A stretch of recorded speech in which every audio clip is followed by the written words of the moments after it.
I want your touch in every way. I can't give it up. Anything just to feel the rush. This just ain't enough. Oh, will you be my ride or die? Oh, we can do this every night. Oh, yeah. Will you be my ride or die?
Jackie Ding here, and welcome to PhD Racing Lab, where today we get to show you a very interesting car and a very interesting guy, but also a more interesting car than the guy. This is Alan, who recently joined PhD as the F&G, who also brought along with him a whole suite of experiences and ownership in plenty of chassis. But today, the interesting one, probably the most interesting of the bunch, is this one, the silver 95 RX7 FD. I've driven this car on the channel a couple of times. Some of you guys might have seen. Very, very fun car for me personally. I love the FDs. So today we're gonna get a little bit of a deeper dive into this car and go through what makes this FD so good and how we're going to make it even better. So Alan, walk us through this car, how it got here, how you got this car, etc., etc., etc. Oh, okay, so the backstory of how I got this car is, I think 3 years ago, my parents visited me in America. Back then, I had a S2000. And they're like, hey Alan, your S2000 is a piece of shit. Go sell it. I had to succumb to the pressure of my parents, and I sold that car. And I'm like, well, this is not fair at all. I want my cheap old Japanese junk sport car.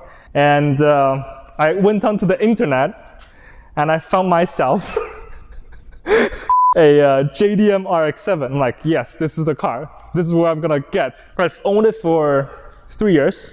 Till this day, they don't know about this car yet. So please, mom, do not watch YouTube. This is my baby. This is my A car. This is the car that I place in front of all the Porsches. This is the time attack car for me. So okay, yeah, let's talk about looks first, because looks is what, so every FD has to start. It has to look good. So this is the feed kit. If you have seen Best Motoring, you probably know this. This is the Mao spec. This is the Toge Monster. Yeah. This is literally the one that dominates and battle with the, which one was it? The J's Racing S2000. J's Racing S2000, yeah, back and forth. Yep, and this is probably not as popular as the RE Mamiya kit, or not as well known as the Velside kit, but this is what I like, so this is what I have on my car. Because it doesn't actually look like that big of a wide body kit. It's yeah, it is a. If you don't know. Yeah, if you don't know, it looks like kind of like a stock body FD. It kind of looks like what a stock FD would look like. Look, I mean, even look at the rear quarter panel and how it's barely a protrusion. It looks fairly stock. I think that's why, you know, it's my favorite kit, because it doesn't look, it's not in your face. It's not a time attack car that's like, hey, look at me, I'm a time attack car, but you know. Let's start at the front end, where the very first thing you see is the Jackie Ding built front splitter Did we ever release that video? I think we did. Even if we didn't, I'm going to install a clip of me like putting the hard work into, building the splitter, with the help of guys at Racebred and I think Professional Awesome for the splitter mounts. With the tunnels and all that, and also we use some like sealing foam for actually sealing the bumper and the splitter itself. And you've sent this thing straight off the track. I've seen you because I was following you and you went straight off. And obviously the splitter survived. His Dignity didn't, but the splitter did. Very expensive bumper, protected by the Racebred splitter. Which was a new addition, like new for this year. The canards, the hell are these? These are the feed canards. They probably don't work, but they look. They look hot boy. They're Look at the sticker on it that says some random English letters Feed scribbled together. Aero Technology, Flux, a new brand of Fujita Engineering Company. Looks like a creature with passionate wings and also with sharp eyes watching the 21st century. It doesn't make any sense. It doesn't make any sense, but this is how the Japanese people do it. JDM way. Yes. Let's talk about like the wheels and suspension. Wheels, pretty standard Advent GT. Standard Advent GT. Okay. For FD owners, I think a lot of FD owners have this setup. Oh yeah. Because this is supposed to be white in case people are wondering. It gives it a character. It's a track car. It gives it no resale value is what it does. It's on the Neo Motorsport big brake kit, which the guy behind the camera, Alex Lee, helped design. I think I gotta commend you for putting your life in his hands, because like you've never done so. Yeah, I do that quite a bit too. Well, to be fair, I trust Alex's work in the brakes, but I don't trust your work in the splitter. Hey! Hey, anyway, we don't need to know that. We don't need to go to that much detail. Oh, by the way, 285 Nankan CRS, Yes. available on PhDRacing.com, PhD Racing Lab. You guys learning how to sell things. Very cool. Here's one thing he forgot. This car is also running on the Reinhardt R2 coilovers, also available on the PhDRacing.store website. Yes, and if you want, we can spec it exactly the same way this car is spec'd. So We can spec it better than this car was spec'd. yes, that too. We're next. Let's talk about the interior, because there was a lot of freaking effort spent into the interior. Inside, you have the, what's it called again? That RMS? the Recaro RMS. Very JDM. You can see it's. This is, I believe, a Japanese market special Recaro. Is that why I'm too fat so I don't fit in it? Yes, that's why all the paddings are removed, because I don't even fit in it. Yes, he went so hard for the hot boy looks.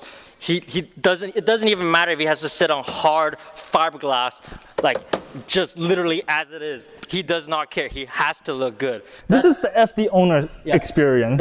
That's his commitment to like style. You also have the Schroth harnesses and an auto power harness bar, 4-point roll bar. That happened also over the winter, correct? Yeah, and the anti-gravity battery for lightweightness. And probably my favorite bit, we have the Ecliptech shift lights. Same ones, I think, as the S2000 one that I once had in my car. Yes, this car is in the spirit, as we talked about it at PhD. This car is in the spirit of the JD S2000. Oh. It's jank, What? but it's pretty fast. What? I think. One thing I do like very much is the actual shifter. Yes. Is it which one is it? It's if you have a Miata, an A Miata, you probably know about this. This is the G Racing shifter. It's a very small company, but I like how it looks, and I like to have the shifter tall. And one of the other reasons why I had it is back then I didn't know CAE made a shifter kit for this car. Let's talk about the rear wing a little bit. As it's shaky and It's shaky. It's slightly janky, just like my old car. yes. Holy crap! It hasn't flew off yet. Knock on wood. Yet. Where's You wood? better go find some wood right now. It's also very much in the spirit of my S2000 because the trunk is covered with like duct tape. At least mine are color matched. Mine was color matched too. It was white tape. Whoa! Is this part of the feed wing kit? Yes. Very much a interesting one where there's a couple of adjustments. You could adjust the top. You could adjust. There's a very interesting quirk about this. You see two rows of adjustment holes. Yes. But there's only one on the actual upright. Oh! So Yes. So you can't even use the front row. yes. So that tells you all you have to know about these JDM parts. It looks good, and that's about it. One of the things I love about this car is the rear tail lights. Let's turn it on. Let's turn it on, because you'd have to see it to appreciate it, to like really enjoy it. The car shop glow. Yep. Is it they have like usually 7,000 versions. Yes. But it is the I don't know which version it is because I got it from one of the RX7 Facebook groups. Because the wait time on these are insane, and I'm like, I'm done waiting for stuff. Yes. If you're gonna charge me whatever you're gonna charge me, so be it. We have on the back of the car also a Tomei Extreme TI full titanium single exit exhaust that happened fairly recently as well. Yes. Is that an RE Mimia rear diffuser? Yeah. One thing I do like to talk about, if cameraman Alex would follow me, is the shoddiness of the build quality of when he put the diffuser on without us. Who hacked this? Someone went at this with a steak knife. And Not a very good one. not even a very good one, because look, there isn't one on this side. This one is fairly well matched, and then this side there's just a 2-inch gap. My God! While we're here like roasting freaking Alan on like things he could have done better, how about we talk about the elephant on the hood? All right, everything on the car looks freaking fantastic. I don't even mind the little headlight duct. That's part of the feed look. That is the feed kit. It looks awesome. But what is this? That's my AC vent. That is the AC vent. Nothing against those guys. I'm sure these things work. They just don't look very good. So we're gonna try to remedy that as well. So let's look at the engine. Sure. There's no hood prop. So because it's a time attack car, and therefore weight reduction must be taken to the extreme. Oh, it's actually because of this intercooler. It just doesn't fit anymore. It just doesn't fit anymore. But yes, weight savings. It is for weight savings. Carbon fiber brace. It's actually just carbon fiber wrapped. As I found out later. Carbon fiber. You, Cusco. You have your charge pipes that are gold foil wrapped. You have the HKS intake kit. Yes. The green mushrooms that sometimes just get mysteriously sucked into the engine, never to return again, and ruin a whole engine. Do you know about that one? Yeah, I do. We do know about that one. It's a factory twin turbo. 1 year into the ownership, I took this car to autocross. Did it do very FD things? Yes, it did very FD things. In my third run of the day, I believe, if I remember correctly, after I go back into the pit, one of the corner workers ran back to me. He's like, hey, you should check your car. It's spewing fire and white smoke out of the exhaust. I'm like, oh, that can't be good. So the old engine it was blown. It was still running because it was running on one rotor only. That's FD things, that's rotary things. It's a new OEM engine, which you can still buy from Mazda, as long as they have them in stock. Brand new, manufactured by Mazda, and who builds the motors? It's very, very cool, actually. It's the old Le Mans team, because they're now on the restoration program, and selling the engine is part of the restoration program. So, if I understand that correctly, all of these engines should be built by the Le Mans guys. Very, very cool. It's still on the factory twin turbo, except this one is technically the 96 spec. So there are 3 spec of twin turbo kits. There's the 93 spec, which is what you have in America. There's the 96 spec, which is, they stopped selling it after 95 in America. So it's a JDM only or European only. Yeah, and then there's the 99 spec, the Supra R turbos. The Supra R turbos actually make more horsepower as they're bigger, but the 96 specs are more endurable.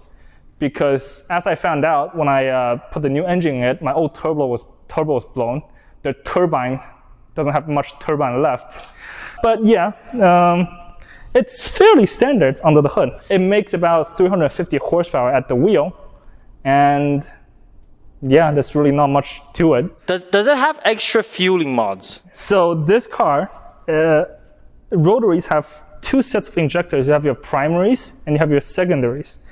This car is on stock 550cc primary injectors, but it has 4 2600cc secondary injectors. And on track, it does a whopping about 5 gallons a session. And that's like time attack sessions, so like 3-4 laps. Yes. At Gingerman? So it does like a gallon every lap. Yes. Which is what, 1.5 miles, 2 miles long? On the street, it does about like 8. Stock engine, everything's good, just burns a load of gas. The flame show is very cool though. Oh yeah. Yeah, it's cool. It's rotary life. It is rotary life. Just throw fuel at it. Because don't they use fuel also as part of the like the lubrication? Yeah, when you premix, your fuel is kind of your lubrication at the same time. So that's just how they work. So it's a two-stroke. Yes. It is a turbo two-stroke. Yes. Makes a lot of horsepower for a lawnmower. Oh yeah, the car also has in the rear end an aftermarket OS Geekin. OS Geekin. The thing is actually really quick. So one of the things after I drove it at Autobahn, and I found out was you can catch the twin turbos napping a little bit. You know how like the Japanese like love their sequential turbos? Like, oh, we're gonna have one small turbo for like the low end and then one big turbo for the high end. Isn't basically everything This is actually- car? Yeah, like I thought the GTR was like that. 2J was a twin turbo. 2J was a twin turbo. RB was a twin turbo. Yeah. This This was a is- twin turbo. Well, actually, a lot of people believe the sequential turbo system on this car is a small turbo and big turbo. It's actually two identical turbos. One of the turbo only works from, I think, 1500 RPM to about 4000 RPM. Okay. And then it transitions into both turbo working. It's not a small turbo and a big turbo, so. Does the twin turbo go parallel or the turbo's in series? I think it's parallel. Don't quote me on Someone that. fact checked him right now. Regardless of how the turbo works, 'cause I don't know how turbo works. The car, when you're on track and you're trying to bang it out of corners, it will.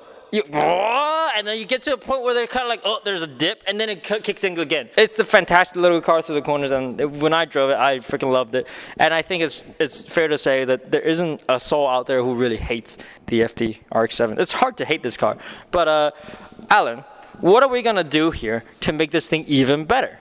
Well, we have a few things planned. First of all, we're gonna ditch that stupid rear wing. Time for that to go. We already contacted Veris, and we're gonna do an aero kit for RX7s. We also are doing a single turbo because I think it's time to say goodbye to the OEM turbos because the dip really hurts corner exits. Yeah, it's just like you're on power, you're ready to go, and then you just come back on again. So Yeah. it takes that little bit out of it sometimes. So we'll be working with our good friends at Garrett Motion on that one.